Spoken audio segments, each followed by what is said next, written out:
but Governor, you were the poster boy for a lot of this stuff. I see today the Trump administration they talked about, I don't know if this is true, but they talked about the fact that California had a rule that schools cannot be required to notify parents if their kids in school have changed their gender. He's pretending that he's like this scrappy underdog, but he really is an elite overdog that hasn't done anything of any difference or value. Think you know Gavin Newsom? Think again. Bill Maher and Greg Gutfeld just brought up things about California's governor that'll have you laughing, face-palming, and wondering if politics is secretly a comedy show. From bold decisions to some eyebrow-raising habits, nothing is off-limits. By the end, you'll question what's real, what's absurd, and what Gavin was even thinking. Grab your popcorn. This isn't a news segment. It's chaos served with a side of truth. But he said, I don't think he could win. I don't think he could win. He's too progressive coming from this state and what he's done in this state to win in any southern state, any red state. I disagreed, but no, this is a progressive African-American owned station, and I'm sure they like you, but he doesn't think you can win. What do you? California Governor Gavin Newsom is now calling his city's homeless encampments unacceptable, which is odd since he's the guy who, made them acceptable, turning sidewalks into red carpet. If you're enjoying this, don't forget to subscribe. It helps more than you might think. The vibe changes fast when polished confidence starts passing itself off as proof. And that's exactly where Bill Maher and Greg Gutfeld do their best work.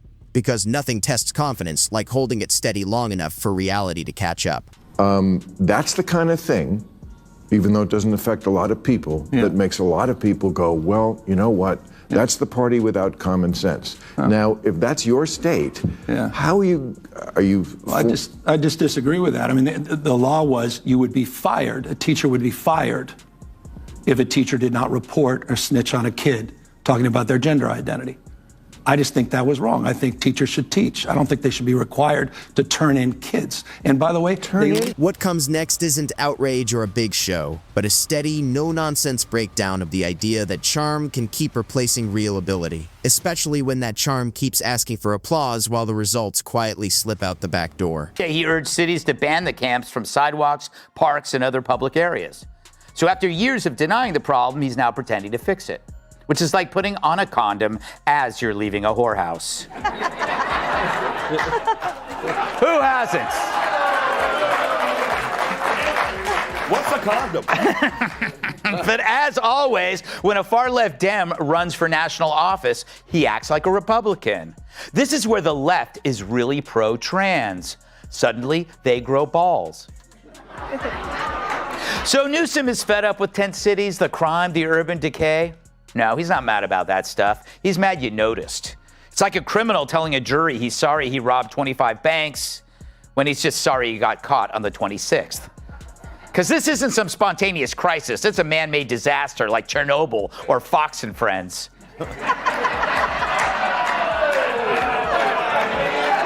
And they like the show, okay?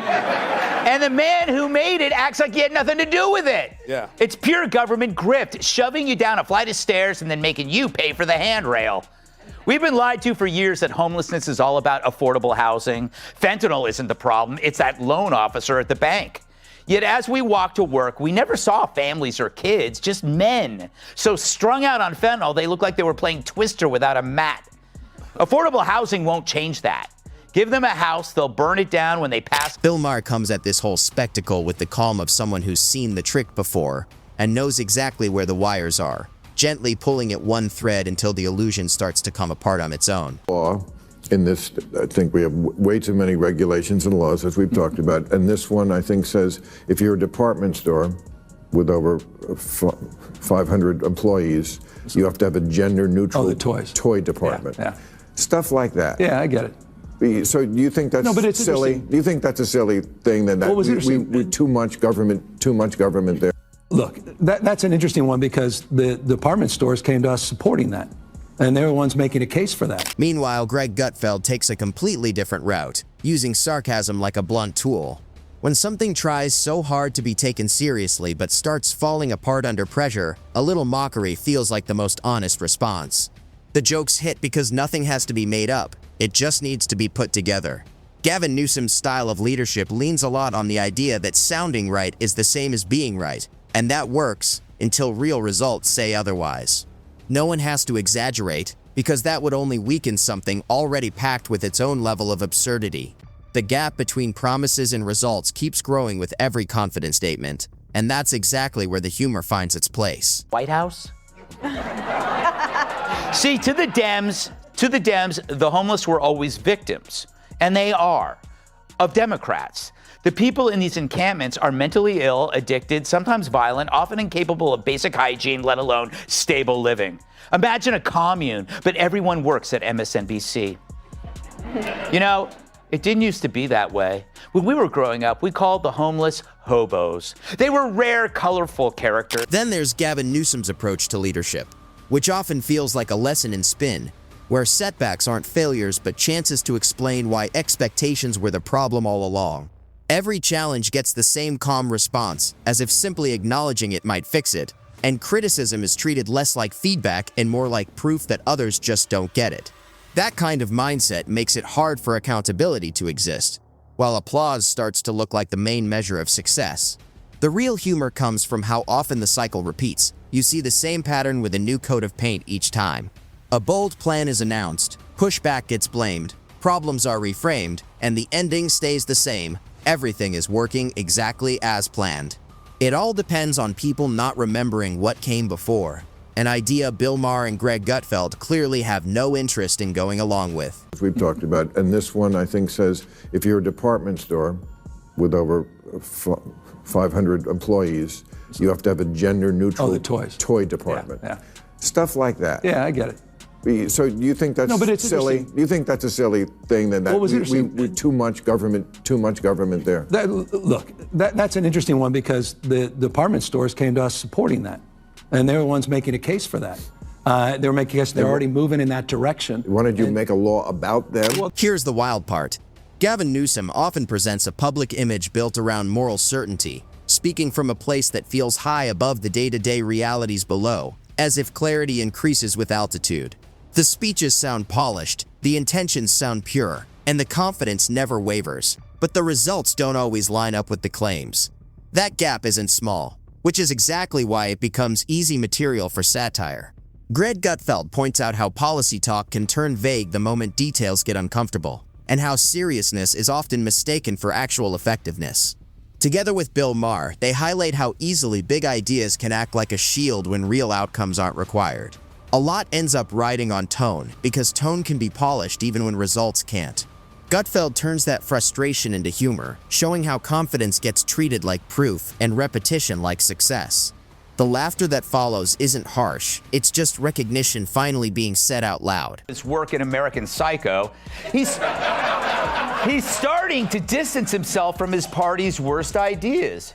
Newsom, a guy who hates fossil fuels but could still bring down the price of gas by wringing out his hair, once proclaimed that his state would be a sanctuary to all who seek it. Then people actually came, tons of them, moving faster than a mob of Walgreens shoplifters. So last week, Newsom said he hopes the conservative Supreme Court will overturn the current law. What makes the satire so sharp is that it barely has to work for it. The contradictions keep showing up on their own schedule. Gavin Newsom's leadership style often seems resistant to self-correction, as if admitting a mistake would weaken the entire image. That leaves a story where success is loosely defined and failure feels like something that only applies elsewhere. Bill Maher cuts through that by focusing on results instead of intentions, while Greg Gutfeld leans into sarcasm, challenging the idea that confidence alone can carry endless weight. The humor works not because it exaggerates anything, but because it doesn't need to. The more the polished messaging stays intact while real outcomes feel less clear, the harder it becomes to ignore the gap. Maher points it out with quiet disbelief, Gutfeld turns it into punchlines, and together they build momentum through repetition. Each new statement stacks on top of the last, until the distance between what's said and what's actually experienced becomes the joke itself. It's a better state like everybody else. Amen. And good job this year making it rain. You're welcome. That was my legislative priority. It was looking bad there for a while, and we still don't have enough water in the Colorado River and all this stuff. Yeah. And then whenever I read 80% of the water goes to agriculture. Almonds. Right. No one ever asked you about almonds? Oh, I'm going to ask you about almonds. We grow a boatload of I'm almonds well here. aware. You know how much water it takes? Many gallons. 1,900 gallons to grow a pound of almonds. Yeah. Come on, man.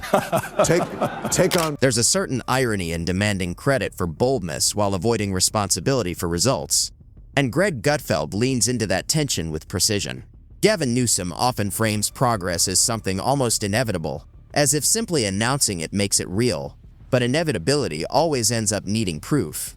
The humor that follows carries a bit of frustration because satire tends to grow where accountability feels weak, something Bill Maher captures with dry clarity, while Gutfeld turns it into sharper punchlines that outlast the applause they're aimed at. In the end, it's not about a single mistake, but a repeated pattern of confidence that doesn't always meet consequence. And while the messaging continues and the branding holds, the satire leaves behind something quieter, recognition rather than noise. What did you expect, Gavin? That the sanctuary seekers were going to show up in Winnebagos? Once again, another example of a high-profile lib using his big mouth to write a check his ass can't cash. Last year, after the Texas Governor Abbott ordered that parents of transitioning children should face criminal investigation, Newsom then tweeted this: "Trans kids and their families should be celebrated, not targeted by the state. They are heroes." And so to fearful families in Texas right now, California's door is always open to you. Yeah, and so is the side door. What sticks is the simple realization that style can delay scrutiny, but it can't erase it. And confidence can't permanently replace real competence. Bill Maher doesn't have to tear anything down directly, because once things are examined clearly, the gaps tend to show themselves. Gavin Newsom still presents a polished image, steady messaging, and strong certainty, but the humor has already done its job, leaving behind a quiet awareness that doesn't easily fade. That awareness keeps coming back every time the pattern repeats, because once you notice it, it's hard to ignore. Maher's style often picks up on the moments when language starts stretching itself just to avoid accountability. Meanwhile, Newsom's public persona continues to project inevitability, as if progress is something built in by default. No setup, no fixes, no real testing required. Now you've opened an interesting can of worms, Mr. Gaffigan. So, first of all, you think Gavin Newsom is running for president? I think he's the likely alternative. That's interesting because I like Gavin a lot. Now, I hope he runs for president because I think getting to the national stage would help with the one thing I have trouble with him about, which is sometimes he's way too cuckoo. Every appearance reinforces the same sense of control, even when the reality underneath looks more like improvisation dressed up as strategy. Bill Maher points out this gap by refusing to treat confidence as proof of anything, highlighting how the tone stays steady even when results don't. Greg Gutfeld pushes the point further, showing how constant certainty loses weight when it isn't backed by clear outcomes. The satire grows stronger through repetition, as the same patterns return again and again. Maher notes how this kind of framing can shield the image while leaving the underlying problems visible, while Gutfeld turns that disconnect into humor by showing how quickly it cracks under pressure. There's a clear contrast between the seriousness of the messaging and the weakness of the execution, a contrast Bill Maher keeps circling back to because it never really disappears. The speeches sound grand, the intentions feel important, and the posture suggests authority, but the follow-through often trails behind. And that's where Gutfeld's sarcasm lands best, because nothing undercuts big claims faster than a repeated gap between praise and performance. Yeah, and so is the side door on some pedophile's minivan. Then came the national polling. By overwhelming majorities, it turns out Americans don't favor minors transitioning.